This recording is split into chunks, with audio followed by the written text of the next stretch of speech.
Hello and welcome to Black and Sober, the podcast. The aim of our podcast is to connect with people from a drinking culture, especially those like us from the Black community who have chosen to go against the grain and enjoy life without alcohol. We started this podcast because we struggled to find anyone from similar backgrounds willing to share their sober story. We encourage others to take the plunge as we have and share their experiences with us. We would like to thank 12 Way Studios for allowing us to record our podcast here. They too believe in the cause and are willing to offer their support as we try to elevate our community and spread positivity. Hi Moses, welcome to another episode of Black and Sober.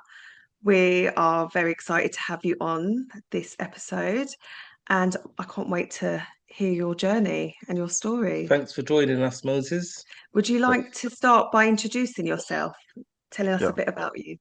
Thank you, Ricky. Thank you, Alicia. Thank you so much for giving me this opportunity. It's a great privilege and honor. I go by the name Moses. I'm 44 years old, and my sobriety date is the 3rd of May, 2020. Oh, wow. But most Great. important, thank Longer you. than us. Nah, it's not about the length, but for the most important thing for me is that I woke up today and I did my simple spiritual rituals and I prayed for a sober day. So, for me, the key thing is that I'm actually sober today. And since morning up to now, I haven't had a thought of picking up a drink. And I'm just speaking of alcohol because I'm on a podcast. So that's a miracle. It's a huge Okay, miracle. Yeah. lovely. Well done and congratulations on your sobriety. Thank you so much. Moses, would you like to tell us a bit about your upbringing? Right. So upbringing wise, I was born in Kenya. I was born on the coastal side of Kenya, a town called Mombasa. It's a very beautiful tourist-based town, full of historical sites, very multicultural, diverse communities, mainly from the South Asian side. Kenya was colonized by the Britain, so there's also that side as well. And I was raised by a mother who was a teacher and a father who was he was a seaman. His job was what we call a chief officer, so he was a sea merchant. So I had a very good upbringing, and I'm the firstborn of 3 children. I've got a sister and a younger brother. So we were raised with love. A lot of strictness, but there was a lot of love. It was free. It was actually a very beautiful upbringing. I lived 5 minutes away from the beach, and I was happy. I was really, really happy when I was young. I grew up in a very alcohol accepted environment. Drinking was very, very acceptable in my community and and in most of my neighbors as well. So I saw Just social drinking. It was social drinking, yeah, Mhm. absolutely social drinking. When people gathered for Christmas or holidays or weddings, there was always drinking, music, dancing, and I think especially my father when he came back from work because he was at sea, he was at sea for a long time. So anytime he was on holiday, he loved his beer and but he was he was a happy drinker. My dad was a happy drinker. He put on his music and he was always laughing and cheerful. So, there wasn't any, like alcoholism per se that I saw, Right. but I would say there was a lot of binge drinking, if I could say that, when people gather together, there was a lot of drinking. Yes. Yeah, that sort of thing. That makes Yeah. sense. And that's quite similar to my upbringing. Mm, Apart from, there was love there, but then my dad's drinking took a turn for the worse. mhm. But surrounded by families like yourself, Right. Yeah. that was like Yeah. quite similar, like family gatherings and stuff. Okay. Celebration. Yeah. That's what alcohol was used for. So it was Right. always around us. Yeah. Yeah. So, and then there wasn't much good education in my community because it was a very tourist-based kind of environment. There's a lot of fun and sun and sea, if you know what I'm talking about. So my mother, being a very good strict teacher, she thought of taking me to boarding school. at a very young age. So I went to boarding school I was very, very young. I was still in primary when she took me to boarding school. The idea was to, give me a good education. So Right. I went to a boarding school, which was the same school that my dad went to, which was a seminary. It used to be a seminary, then it was transformed into a primary and a secondary school. Now, And was that in Kenya? that's in Kenya, that's correct. Okay. So when I tell UK people I went to boarding school, they think, oh, you went to boarding school, you are posh. No, I wasn't posh. It Mm. wasn't that sort of boarding school, like a private boarding school where you have bacon and, omelette in the morning. It was Mm. just, it was hard living, to be quite honest with you. And Yeah. the thing is, being an 80s child, corporal punishment was very, very normalized those days. So, it was always, spare the rod and spoil the child. So there was a lot of corporal punishment in schools, upbringing as well. Kids were meant to be seen, not heard, that sort of standard. So Yeah. there was a lot of underlying fear. So studying for me, I approached studying like I have to study. If I don't study, if I don't perform well, then I'll get punished. Mhm. So, there was a lot of drilling, from my side. There's subjects I didn't like, I had to do them because if I don't perform well, then I'll be punished. Yeah. So it And wasn't was that your whole school journey? So whole school, from yeah, primary school all the way till you finished in secondary school, secondary. you was at this boarding school. That's correct, Ricky. Yeah, that's Okay. correct. Yeah. Right. So there was a lot of timidness with me when I was growing up. Mm, For example, I'd find myself just lying for no particular reason, and it's not because I want to lie; it's because I'm scared. Yeah, You you don't want to know, get in trouble. yeah, exactly. So I Hmm. just found myself lying for no particular reason. So that Mm-hmm. what became my coping mechanism. mm, And fair to say, I got so used to the punishments that you develop a tough skin. So Right. when I went to boarding school, and also the fact that there was a lot of bullying as well from the mm, first day I arrived in boarding school, the bullying from the older children. I had to survive, so I had to mm, link up with other older boys from my area, so for protection purposes. mm, So and that's when I was exposed to the vices like smoking, like sneaking away to the local shops to go and get some alcohol, and other negative behaviors that I found myself gravitating towards. And then I sort of developed this Tom Sawyer kind of lifestyle whereby we'd break for holidays, but I'll go and link up with my friends. So, because the boarding school was in the highlands, which is not on the coastal side, the trip from my town to the boarding school was almost an 8-hour bus trip. wow. Wow. Right. So now Mm, at the boarding school, I'm linking up with boys from different parts of the country. mm, So I was more attracted to the boys from the city, which is the capital city, Nairobi. So mm, I'd go and hang out with them. And I had this tendency of always looking at their families having a much more better life than my life, like my family's is not good, their family is better than mine. I always had that mentality. But I was always at home, so I'd be gone for 2 weeks. My mom's worried, sick where I was. Then I'd, mm, I'd rock up to the house like nothing's wrong, and people are worried about me. And I always had this thing. Yeah, I would walk into the house and I'd look at my mom and my sister and think, nah, I don't belong here. Because I'm in boarding school. They're not. mm. I didn't feel that much love. So, You did know. your other siblings not go to boarding school? Was it No, just no, you? no, they didn't. They went to boarding school much later. So Mm. it's like, because my mom and dad realized the mistake they made with me, taking me to boarding school young. So they made sure they didn't do the same mistake Okay. with Yeah. them. So Yeah. they went to boarding school, I think when they were in the secondary. Yeah, Mm. but they went So you to, did feel sort of left out or the yeah, odd one out kind of thing. yeah, yeah. So I Mm. always had this thing like I'm the black sheep. So I Mm. started rebelling, the normal gateway drugs like what you call it, cigarettes, and then I tried cannabis, and then eventually I just migrated back, straight to alcohol.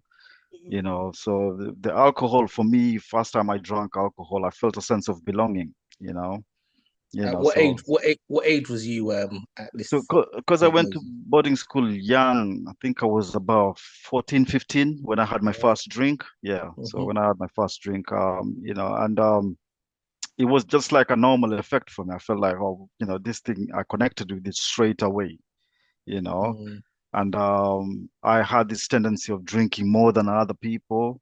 and my nickname in school was in Swahili we call it tipa. So tipa is like a truck that carries a heavy load, you Yeah, know. So because I drink more than others, people will be blacking out, vomiting, but I'll be okay. I'll just be okay, yeah, yeah, that sort of thing. Yeah, yeah. yeah. So you was picking up this. So this was your way of drinking from 14. So you started drinking at 14, Right. but that Yes. this was your drinking pattern from when you started at 14. Yes. Yes. That's Okay, correct. That's okay, correct. Yeah. okay. And being a tourist town, there was a lot of clubs as well. So I started going clubbing at a very young age as well. Hmm. We had something called dancehall sessions on every Friday, every Saturday. So I would lie to my mom that I'm going to my friend's uh, party, but we'd go for these dancehall sessions, which were open for younger people, like 14, 16, 18. It was exclusively for young people, Yeah, but you had to be chaperoned by an adult. right. So that's when we got exposed to Western music, dancehall music, reggae, hip hop, rap, and all that. Mm. So I was quite a good dancer and quite a good showman as well at a young age. Yeah, Good. Yeah. So alcohol just gave me that fuel to just be more exuberant, more yes. outgoing. But in my natural state, when I'm not drinking, I'm very shy, very reserved, very conservative. And then as soon as I put a drink in my system, I'm somebody else. Not Yeah. violent And or anything, but bubbly, cheerful. so Yes. it gave you a sense of belonging, like this Exactly. is where you Yeah. wanted to be and Exactly. Yeah. enjoyed. Yeah, no, Yeah. I can hear that. I hear that. And Moses, was you only drinking at these parties on the Saturday night, or was you drinking sort of after school or during the week, or was it Uh, just when you was out? So the progressions, continued because my dad was a drinker. We always had alcohol in the house. So I found myself sneaking into his alcohol cabinet and, stealing alcohol. And then eventually my mom owned a pub. She was a pub owner. Mhm. She had a pub because every time my dad was, back from work, he always wanted to drink Yeah. you know but for him, he was quite disciplined when it came to drink, in as much as he Yes. drank a lot when he was on his days off. I never saw him argue with my mom, for instance. I Yes. never saw him shout at my mom. There was an occasional argument, as Yeah. couples do have, Hmm. but like he always had his friends around, Hmm. and being sailors, they proper drunk, like, Yeah. Yeah. Mm. they had Yeah. serious drinking sessions, Yeah. but he knew when to say, okay, I need to go home and then go to bed and sleep. And then Yes. when he's at work, he's very disciplined. He takes his work seriously and he never drunk at work. So I Mm. associated, okay, I can do that as well. So that was like, okay, I can do that. I don't think I have a problem with drinking, but I found myself um, more drawn towards drinking than my friends. Like I found myself knowing what to drink, when to drink, how to drink, just learning all these different ways of drinking. My friends were Hmm. a bit, they didn't know about drinking. Like they'd just Hmm. take a whole bottle of brandy and then all of a sudden, because they've guzzled it too fast, they're Hmm. vomiting. I was sipping like an older person, taking my time with the drink. So Yeah. inwardly, I just thought, okay, I know how to drink, so I don't think I've got a problem. I should be okay. Yeah. Okay, so that's your sort of teenage life. What about your late teens to adulthood? How did that change? So by the time I hit my 20s, I had already picked up a serious drinking habit Mm. because in clinical terms, and in sobriety terms, I classify myself as a chronic alcoholic. So Right.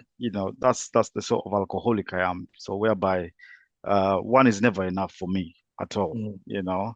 And Hmm. the minute I put a drink in my system, it's all systems go. I don't have a guarantee what's going to happen. Mm. So it became evident to my mom that I've got a drinking problem, and she tried to nip it in the bud. Being the strict mother that she was, I was taken to rehab at, I think I was 24. Yeah, 24 when I was taken to my first rehab. So Was this in Kenya? this is in Kenya, right? Okay. So in Kenya, there's a very, very big drinking culture. So at the same time, there's a very big sobriety movement in Kenya as well. So Right. yeah, the rehab, I went to rehab, and the first time I went to rehab, I was 24 going to 25, and I was sat there amongst other older men who had lost their jobs, who had just had like fast stage liver cirrhosis, or had gone through some significant serious issues with their health, their families.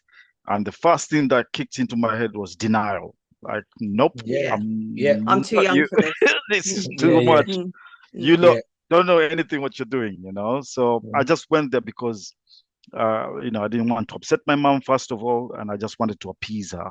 That's the main Yeah. reason why I went out. But deep down inside of me, I was in complete denial. So what was your life like at this point, Moses? Are you working? Are you have you moved out of the family home? Do you have a Right. partner at this stage? Do you have a job? Yeah. So Yeah. So was you at still 20, at studying? yeah, at 25, I was very careless with my life, and it's because of the guidance and the strictness of my mother that I managed to finish school.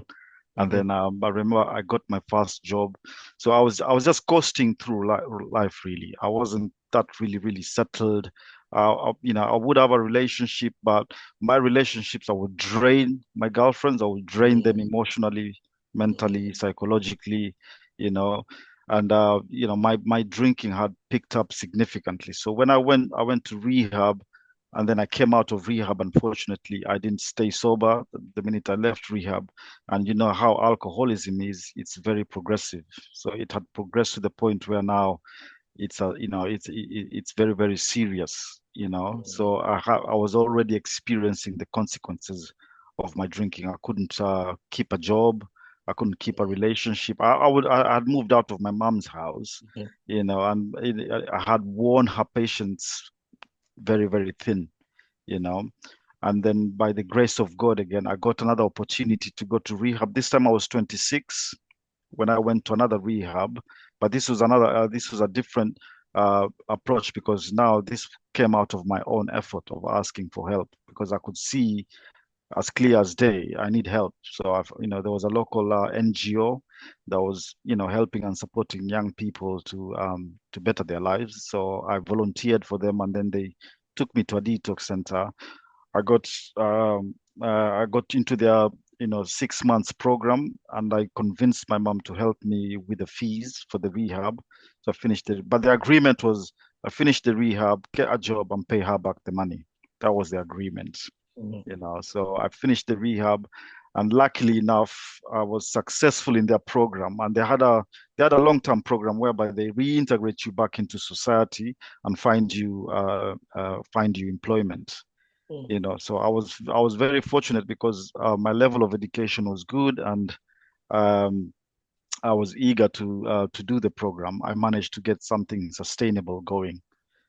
So finally I managed to be in a kind of like a sober community, whereby I had my own place, and then I was working for the rehab as the drug treatment coordinator, because apart from alcohol, there's a serious drug problem there. So they saw how enthusiastic I was, how passionate I was for the community. So they took me on permanently, and then I was in a good I was in a good place. I was in a good place.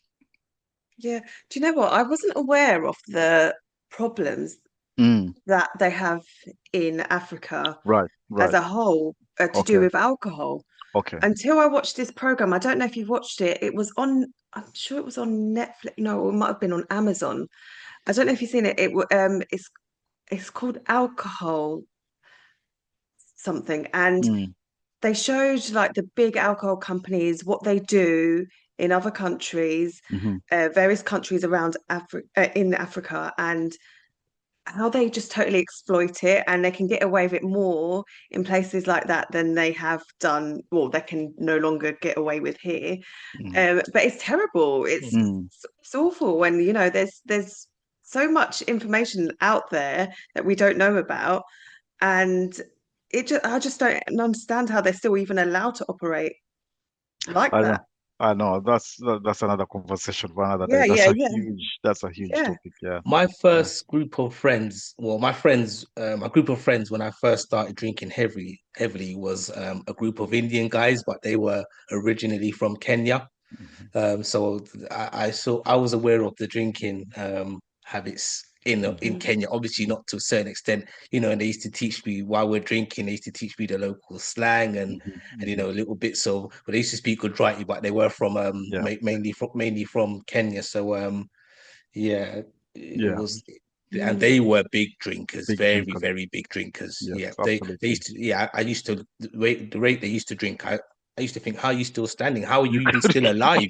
Yeah. But yeah, Yeah. I quickly followed suit, and Mm, I was able to drink on a level like them, mm, and to sort of the levels where, as you say, you was able to drink without blacking out and without mm, vomiting. I soon very quickly reached those peaks, and it's funny that about the same sort of age, sort of 24, 25, when your drinking was sort of at your worst, that's where I'll say the same age as where mm. my drinking was at my worst as well. Right. Right. Yeah. Yeah, Absolutely. yeah. Absolutely. So did you stay sober then after this So last I stayed sober because visit? I was in a very good cushioned environment. So Right. my house was 2 minutes away from the rehab, and then I was fully involved with working with addicts, either who are coming in or who are outside, finding their way in the community and settling them. So I was in a very good established environment whereby my sobriety was very, very secured. So because I was working with a lot of NGOs from Canada, Europe, like I mentioned, there was a huge substance misuse pandemic, and because of that, and also HIV, HIV and AIDS was, it was quite prevalent in sub-Saharan Africa. So there was a lot of United Nation-based organizations working there. So I was working with a lot of international people, getting them established. But because we have a very close relationship with the UK, I was also working with the United, what you call it, the British High Commission as well. So I had good relations with them. So my wife, at the moment, she was working there as well. So that's how, we became very good friends, and then one thing led to another, it developed into a good relationship, and then yeah, she came back to the UK, and then she was back and forth, coming there, and then we became very good friends, and then eventually it evolved into a relationship. And then unfortunately my mom passed away. That's Sorry 14 to hear years that. ago. That's fine. That's fine. When she passed away, I was really, really heartbroken out, because we didn't see it coming. Neither of us. Right. You know, Right. uh, Okay. Okay. it was right on Christmas Eve, we were getting ready, we were about to go out to party. But my mom had a tendency when she when it comes to Christmas season, the coastal town is very jam-packed with ravers and party goers. She didn't like that kind of scene. So she went country, so because she had a small farm in the countryside, so she used to like to go there for the peace and quiet. I remember it like yesterday. She said goodbye to me. You guys enjoy yourself, and then she went. And then less than a week later, my uncle is calling me. Yo, your mom's passed away. I'm like, I couldn't even process it in my head. But Yeah. anyway, it was a difficult time. My sister was in Australia. My brother was in South Africa. My dad was in Singapore. So we had to like gather the family together. And the good thing is my wife Annie was very, very supportive of me as well, and so we buried my mom. And then when we buried my mom, that was a great trigger for me because I lost every zeal of life, and when the funeral was going on, I could not mourn. I didn't have any inkling of mourning or anything. My focus Yeah. was I need to put my mom in the grave, So when my mom, when the funeral was over, everybody, the grief started hitting me hard, Yeah. it really, Mm. really hit me hard. And I turned to my best friend, which is alcohol. Then I found myself drinking, and then I found myself alienated, isolated. I had no hope in life really. And then my dad was going through the same cycle as well. So we couldn't help each other. And my sister was going through the same cycle as well. So everybody was grieving in their own individual ways, you know. Yeah. But then a chance came for me to come to the UK. Now I'm in a blended family, so my wife had two kids before our relationship. Then we were blessed with two more kids. So the opportunity came. The UK government said to me like in the invite, look, she's got kids here. It makes sense for you to come here. Mm-hmm. So I did a geographic, like they say in sobriety. I said, you know what, life is not good for me here. Let me go to the UK. So I hopped on a plane, came to the UK, and culture shock.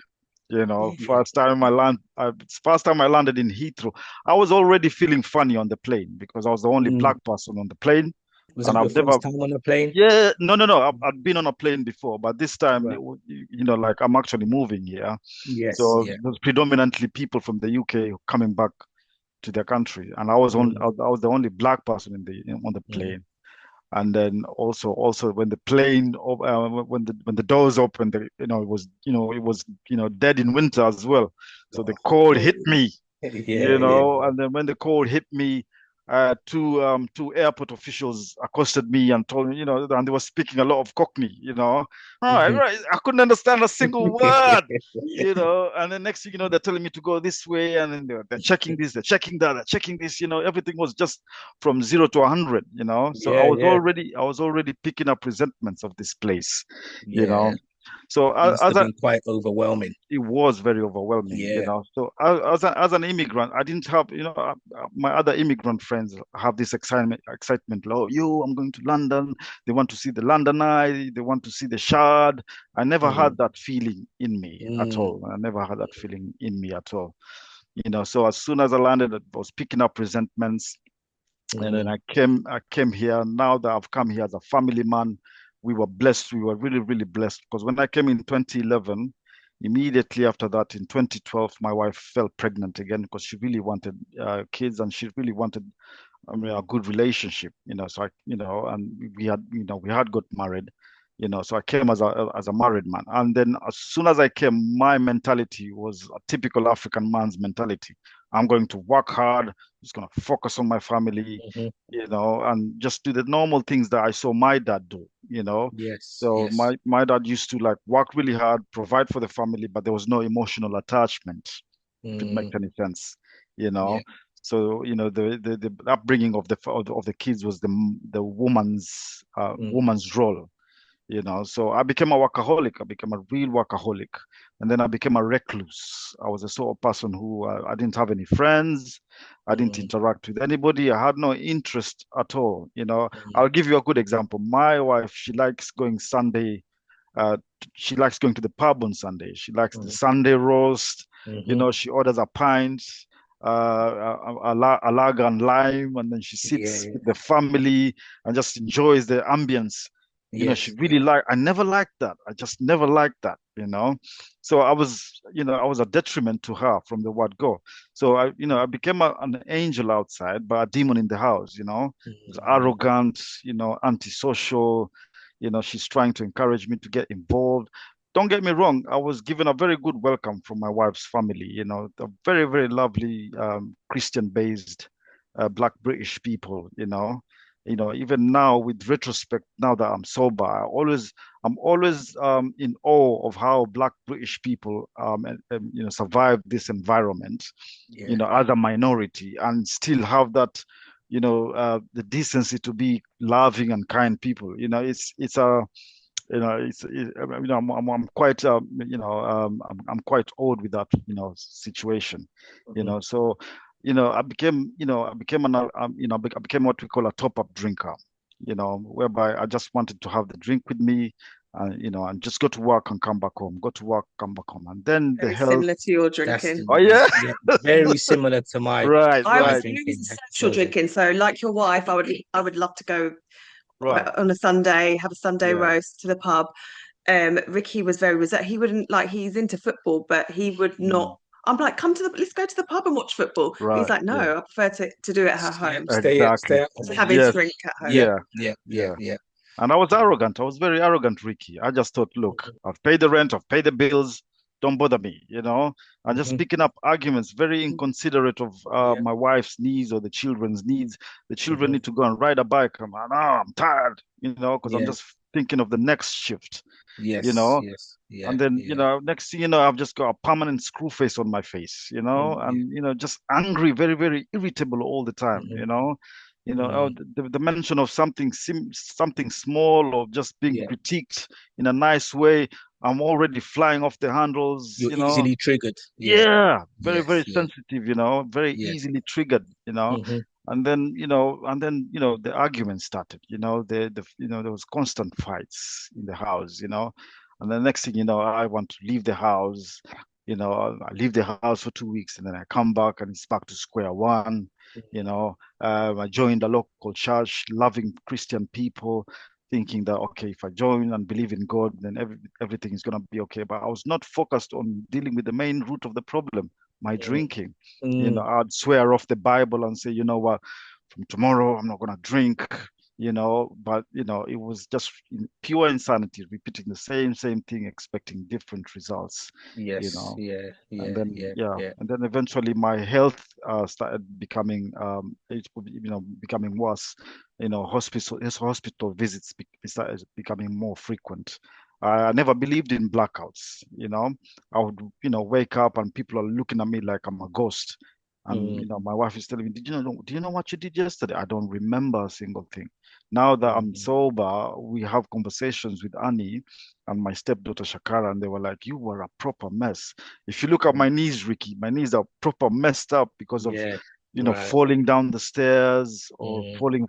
falling in the bath, Hmm. of being found in the garden, sleeping on the trampoline, you Mm. know. Yeah. Yeah. I didn't know what I was doing because I never I just minimized everything. I rationalized everything, Mm. believing that, it's not alcohol. I always had this mantra: if you knew what I went through, then you would leave me alone. Leave me Yes. alone. Yeah. Yes. Yes. Yes. Our Just like journeys sound quite similar, just Moses. like a big baby. Yeah. Yeah. Yeah. Yeah, and I became eventually I became unapproachable. I just nobody could really help me. So Mm. eventually everybody left me to my own devices. Hmm. So when the lockdown kicked in, I was, once again, I came back from hospital. I was facing significant health, seriousness. I was on an onset of liver cirrhosis. My kidneys were failing, and I was exhausted. My body was exhausted Wow. completely. How old were you at this time? This is So, COVID. yeah, this is COVID time. Yeah. So Mm. roughly how old were you then? I was 39. I was So yeah, 39. Yeah. so still very young to be going through these Yes, Yeah. things. yes. I was lying to the doctors. The doctors are telling me, look, your liver is failing. Yeah, Mhm. your blood, your physical health is. How much are you drinking? I'd lie to the doctor. I don't drink much. The doctor's telling me, but your liver is telling us differently. Yeah. You Yeah. know, Yeah. Yeah. Yeah. Yeah. you're looking at pancreatic cancer. Potentially. Mm. And they were trying to help me and telling me, look, you need to get yourself help. You need to get yourself help. I started going into the rooms as well, Yeah. the rooms of sobriety. But, Mhm. I was very pessimistic. I'd walk into a room and I'd see like, I'm the only black person here. No, this is not for me, you know. Mm. Always making excuses. Or I'd go into the rooms, but I wouldn't pick a sponsor, somebody to guide me. I'd be like, okay, I'm okay. I'm medicated enough to read this book. I should be okay. And then 3 months later, I'm feeling better. I'm conducting myself better. I'm like, I'm okay. And then I go back to my own behavior. And then all of a sudden, out of nowhere, an idea to get a drink will just pop into my head. And I Yeah. find myself just walking into the off license. And then, I'll be drinking even more than when I stopped. Before then Yeah, yeah. before, Yeah. you Vicious know. circle. Vicious Yeah, circle, isn't very, it? very, very much so. Very much so. So when the lockdown kicked in, um, I had just been discharged once again from Newham Hospital, but this discharge was very, very sincere. This was the most sincere discharge I've ever been given by a doctor. It was a junior doctor, Sri Lankan doctor. I'll never forget like yesterday. Everybody was in a pandemonium trying to figure out what's going on with the COVID. And then I remember like yesterday, they looked into my cubicle and they saw me again. They said, Moses, you're back again, the same condition. We're trying to make people better so that they can go outside. You're making yourself sick. We cannot help you. That's what the doctor said to me. Unfortunately, we cannot help you. If there's anything that can help you out there, may God be with you. I remember like yesterday. And then he Mhm. gave me some painkillers and off I went. I had £2 in my pocket. And, the first thing that I thought about was to go and buy a can of cider. I bought the can of Mm. cider. I could not finish it, because the level of alcohol in my body was really, really sick. you know. Mm, I couldn't even walk in a straight line, not because I was drunk, but because my body was completely emaciated. it's finished. Yeah. Yeah. I was half the body weight that you see me right now. And Annie took kindness to me, and she gave me room and board because I could not isolate with the rest of the family. Yeah, so I went and go Airbnb somewhere in Bow, not far from Stratford where we live, and I Mhm. was in that room, and all I could think about was suicide. I was hallucinating. I was seeing so many. I was going delulu basically, and I Yeah. remember I was constantly calling the mental health team, asking if they can find me a bed in a psychiatric ward because I'm not feeling safe by myself. Yeah. And they kept telling me, okay, we'll find somebody, we'll find, just be patient, but I couldn't. I was hyperventilating, I was having palpitations, and Mm, I'd never believed in panic attacks or anxiety attacks, but I was having them. I was having cold sweats, I was having daymares, nightmares, I was hearing mm, voices, I was actually going crazy, you know. But the luckiest thing that ever happened was my brother-in-law, who lives around that area, found out from my wife where I was isolating. And then he came, and when he looked at me, he said, "Bro, I can't leave you alone." So if he hadn't walked into that room, it would have been a different story. Would Yeah. you say would you say potentially that your brother-in-law saved your life? I always say that, bro. I always say that. Mm. Yeah, the fact that Mm, he came, he saw me, he started giving me prompts, bro. Why don't you eat something? You know, um, Go have a shower.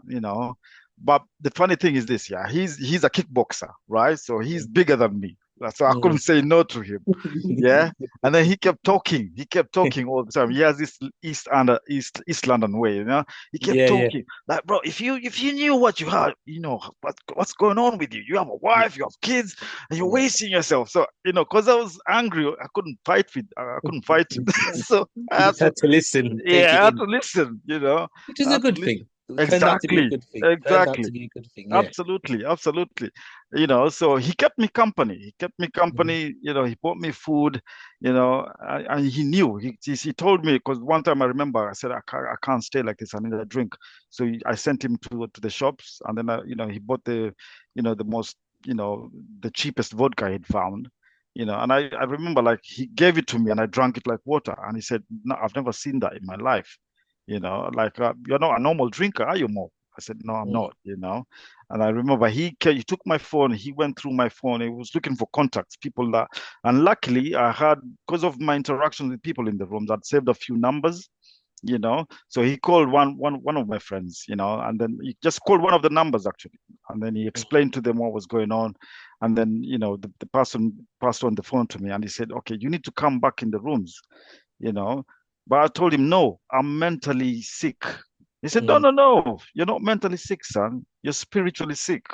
Mm. Yes, you're dealing with the end of alcoholism. That's what alcoholism turns out to be. That's chronic alcoholism you're dealing with, you know." And luckily enough, the rooms had moved on to Zoom at the moment, at that Mm. time, sorry.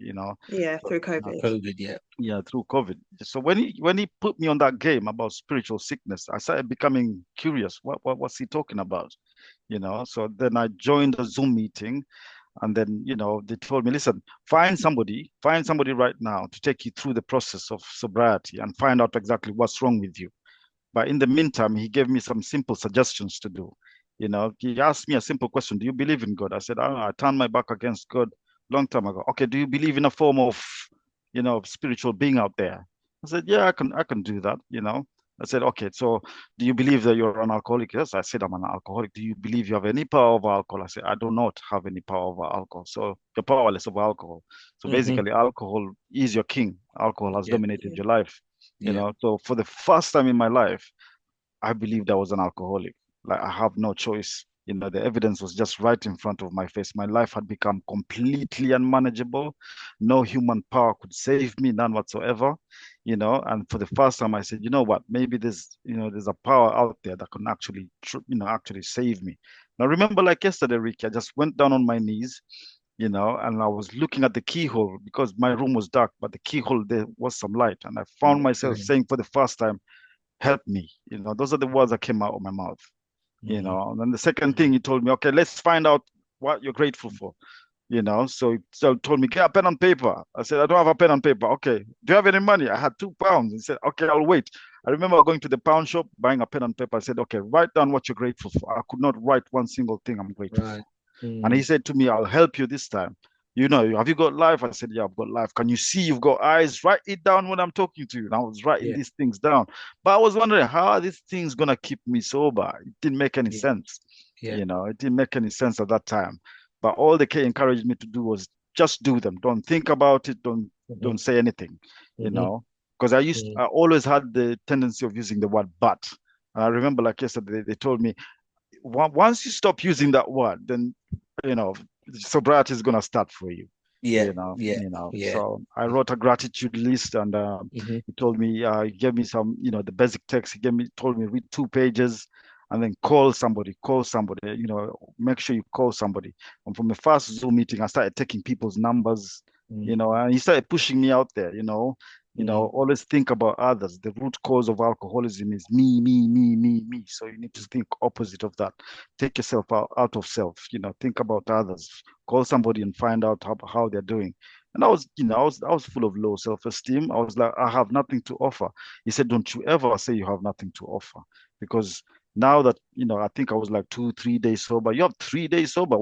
Before that you couldn't even do 1 hour sober. Yeah. Yeah. Yeah. What I mean? So I always say they tricked me into sobriety, because I was desperate enough. I was desperate enough to do anything they told me to. I disregarded the color of their skin, their background, their accents, whatever. I just wanted to get sober for the first time, and I found myself listening. Another thing that really, really happened was I was actually listening. I was actually paying attention. Yes. I used to have this tendency. I'd join a meeting and I'll be Just slouching. showing up. Yeah, you're Yeah, just showing up. they'll be You're like, there "Oh, to sit show up. up, sit up, Yeah. sit up a bit, And Yeah. then I started doing simple things, guys. I started Mm. having a shower. They told me, when did you last have a shower? I said, I don't know, 3 days ago. Have a shower, Mm. Stop being kind to yourself. Give yourself grace, Mm. and go and buy a sandwich, eat a sandwich, Mm. what I mean? Just, and they reminded me the most fundamental thing, because I was full of shame, full of guilt. I had a lot of regrets. They told me, remember, you're a sick person. You're Mm. not a morally corrupt person. You're just a sick person. You Mhm. have no choice but to listen to what your alcoholism is telling you to do. Yeah. Yeah. So they put me on game. I realized I have no defense against the first drink. And my best ideas are the ones which had led me to that point. So that's the first time I surrendered. I actually Mm. surrendered and said, I can't do it. I just cannot do it. Yeah. And then I opened my ears and I shut my mouth, really. Mhm. And my Yeah. greatest asset up to now is is asking for help. Doesn't matter which circles I might go to work. I might have a presentation to do, and I identify the person who does the presentation the best. I just find myself approaching them and dismissing the thoughts in my head. They might not help me or whatever. I just find myself asking for, can you help me? Mm. Most times you ask a human being for help, they will help you. Yeah. Yeah. That's the thing about sobriety. The techniques that you use to get yourself sober can be used in everyday life. Absolutely, yeah. Yeah, so Yeah, yeah, I can absolutely. resonate with that. Yeah, you Yeah. don't just have to use them for sobriety; they'll help you along the No, way. Yeah, yeah. yeah, Because they told they'll. me, listen, don't focus on how bad your life has become. Don't focus on Mhm. when are you ever gonna get your life back. Just focus on now, today, right Yes, here, this Yeah. moment. yeah, Just focus on having one day sober. That's all you need to yeah, care about. Put your sobriety first. And most importantly, do it for yourself. Don't be doing it for anybody else. Just do it for yourself. yeah. And once I put that perspective, and like you've mentioned, Ricky, it's evolving, and it's like having it's like having a garden, and you keep flowering it, it Hmm. blooms, and it invites birds, bees, Yes, yeah, life starts growing. And Yeah. it's so it's true good what you said philosophy. about how the meetings don't just help you give up alcohol, it helps you with your mentality. Because I do go to meetings at the moment, and someone said to me, but what, are you really going to pick up a drink? And I said, Mm. no, I know I won't at the moment. I Mhm. don't feel for a drink, and I haven't for a very, very long time. But the work that they do in there Mhm. to sort of go back and sort of re teach yourself about life. You learn more. Yeah, it's like, Yeah, yeah, exactly. I know I need that. Right, right. I know alcohol was blocking me from growing Yeah, for all those years, yeah, and it helps me with that. I feel like it's going to help me to become a better version of myself. Still, I'm still absolutely. learning, and I Yeah, still know the areas that I need to work on. So that's what it yeah. helps me with at the Absolutely, moment. Mm. absolutely. I was gonna say something. Yeah, this is one thing I like about the rooms. It's about attraction, not promotion. And when the lockdown ceased down and people were now meeting in person, I was meeting these people, and it's not like they were, had flashy clothes on or anything. That's besides the point. They looked happy, like you guys, they looked happy. They looked like they were genuinely happy with themselves. And then one fascinating thing, they started talking about their social life. I went ballroom dancing. I went to watch Arsenal play. Yeah, I just came back from Spain. One of them is a DJ. I did a proper gig in Spain. I came from New York. Yeah, I'm doing yoga. I'm like, one second, one second. Are you guys telling me like you're doing all these things sober? Mm. Yeah, yeah, of course. You know, like, so you're going to watch an Arsenal match and you're not even thinking about sniffing coke or doing it now, man. No, we're not. I go, Yeah, how do you do that? No, yeah. come, stick with us. We'll show you. And they kept Mm. telling me the problem was removed. I mean, what do you mean the problem was removed? Like the obsession to drink was lifted. It just goes.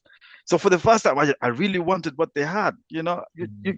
You're spending 12 hours with your missus and there's no argument. Yeah, because Mm. so I was like, these people look like they've been given a pill, and I want that pill. Yes. Yeah, yeah, yeah, yeah, You know what I'm yeah, saying? yeah, yeah, So it yeah. looked attractive for me. It's not like it's something I had to force myself to do. It was something that I could actually see. They were actually living this life, and Mm. their lives were so happy, joyous, and free. They had challenges, don't get me wrong. They had pressures in life like any other normal human being, but Yeah. they had no excuse to pick up a drink. Mm. Yeah, Yeah, that's yeah. good. So I was really fascinated by that, and then it got me into a much more bigger momentum of actually digging deeper and deeper and deeper. And what they have is exactly what I have now. Like if we go clubbing, I'm the first one on the floor, on the dance floor. Yeah, I'm the one dancing. And yeah, I love that. yeah, people asking my missus, is he drunk? I said, nah, he's not drunk. You don't want to see him drunk because he'll be miserable. But he's not drunk. He's just spiritually happy. He's just a happy person. Yeah, I love You that. know, Spiritually happy. yeah, Yeah. I never thought I would have it, Alicia. I just thought that I would never have it. But it's like I'm reborn. So now I can deal with the most important things. The most important things is emotional sobriety. How I can grow up emotionally, intellectually. How I can, you know, um, like raise my kids. I've got a daughter right now. She's in Westfield. She's stressed out. She's about to go to a party. Yeah, but I'm present for that. I can Mm. do homework. I can do homework with my Yeah. kids. I can hold my tongue. I cannot be irrational. I cannot be temperamental. I've got tools. I can review my day when I wake up in the morning, and then I can review my day at night. But most importantly, I can deal with myself with grace. I can realize I'm just growing up. So for the first time in my life, I can actually, like I said, I can actually see somebody doing something good and compliment them and actually see how they can help me so I can better myself instead of approaching somebody with arrogance or have that mentality. No, I'll do it myself. Mm. That egotistical approach of doing Yeah. things. I can do things with other people. I can be part of a community, you know, and I can actually see myself, transforming my life. And the key thing is, uh, I can be at peace with myself, and I can let other people be at peace with themselves. My kids and my wife, they can actually breathe spiritually, and they can actually be free. They don't need to tiptoe around me like, oh, Moses is in the next room, Mm. or Moses in the house, don't go there now. You're gonna piss him off. That sort of thing. Mm. That's People shouldn't live like that. People Mm. shouldn't. People deserve to be free. And I can actually go to a barbecue and just have conversations with people. And the beauty of it is that actually people can see the way you are sober, and then they approach you on the sly. I have a lot of men that approach me on the sly and go, "Yo, you mean you don't drink now?" I said, "No, I don't drink." Like for real, for real. I said, yeah. What did Mm. you do? If you if you I know get if that. you Yeah. yeah, and then you, you Mm. you you you show them what sobriety is all about. It's not Mm. about being sad and gloomy and miserable. It's Mm. actually about just finding yourself. And also, when I went through the process of sobriety, I actually found out the main root cause of my low self-esteem, my self-pity, um, the issues that I went through, the trauma of growing up, and I realized the main person in this whole drama is me. It's just me. It has nothing to do with my mom, with my upbringing. That's happened. Yeah. They dealt with me with the best tools they were given at that time. I can't be pointing fingers. I need to take responsibility. I just saw how all these triggers are affecting me, So actually, I had to take, for the first time, I took ownership. Like if I talk to somebody and they piss me off, what exactly is going on with me? You know? Mm. And I can see the intolerance, I can see the arrogance, I can see the self-pity, and I can actually, mark it and actually, take stock of it and then realize, okay, I just need to do better, and just Yeah. grow up, just, really grow up and just realize we're just human beings. All of us are just trying to make it home at the end of the day, you know? Yeah. Yeah. So it's been 5 years Mm, since you've been sober. right. And how did your family take the new Moses? So I think my family, especially my immediate family, they were the first ones to notice, because Mhm. for me, I had so much survival guilt. I always had this thing that, why is God saving me? I've buried a lot of people. I went through a lot of near-death situations, drink driving, this and that. I had so much survival guilt, and it's because I never forgave myself. I never actually forgave myself. For being in that situation. It's as if I was, carrying this big cross. Like my mentor keeps saying, you need to take yourself out of the cross. We have one Jesus. We have one, we don't need Yeah. two Jesus. Okay. So stop crucifying I need yourself. to. Yeah. Stop, yeah. You're just a human Mm, being, Moses. Stop being It's so so hard on yourself. true. I mm, need to think like that. Yeah. Yeah, We all self-sabotage I and all know. like, yeah, I know. So stop being hard on yeah. yourself. mm, Yeah. So I had to, I had to, when I was going through the sobriety cycles, my wife kept noticing that, okay, she can send me to the shop and I'm not angry or arguing, or she can tell me to do something and I'm not challenging her, or she can see something that I've done wrong and she'll criticize me and I'm sorry, I'll do better next time, yeah. or I'll wake up in the morning, I'll be like, how can I be of help? How can I Mm, help? Well, the kids need to be taken here. I just, all right, give me the list. I find myself just doing these things naturally. So they're the mm, first ones to know. It's like, oh, yeah, you're really quiet nowadays. Or you look clean, or mm, they're the ones like, oh, you've put on weight, or you're smiling more, yeah. or you actually went to church, for example, or you actually thought of me. Oh, thank you. Mm. Like, are you sure you haven't bumped your head, bro? Are you all right? You know, so they're the Yeah. ones and they are the ones who started telling me, like, a lot of people noticed that, you've changed, Moses. Especially the first and second year. Yeah, Mm, a crucial one was 2 years into my sobriety. New Year's Eve, we were celebrating outside my house, and then, people, neighbors come and they wish each other Happy New Year. So all my neighbors gathered on my drive, right? And remember, when I used to be a drinker, I was very unapproachable, yeah, very yeah, hostile. So all my yeah, neighbors, Sheila, Brian, the Mhm. Romanians, all gathered. They were like, "Wow, Moses, you're a different person." yeah. I was like, "Oh, thank you, thanks." I was very shy and all that. Oh, we're glad you stopped drinking.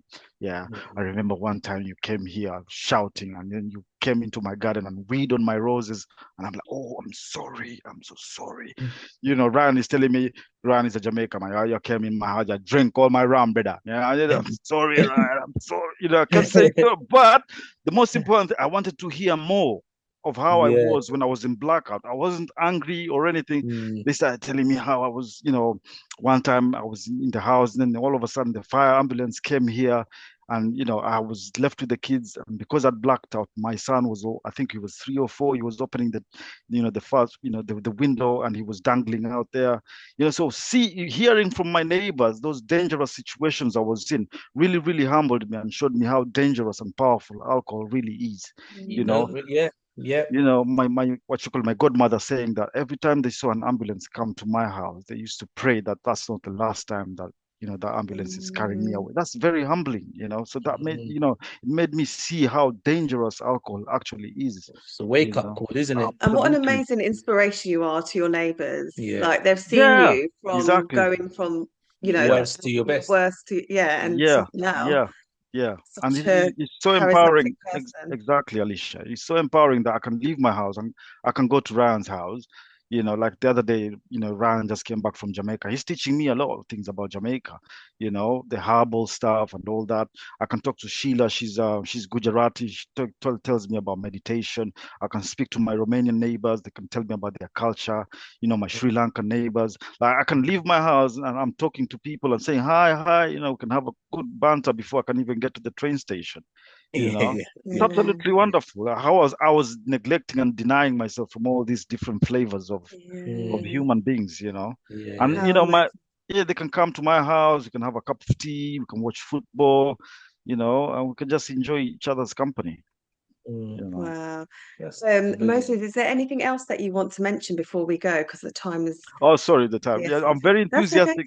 Yeah, I'm very No, I love enthusiastic it. Yeah. about sobriety. Sobriety is it has changed my life completely from night, to day.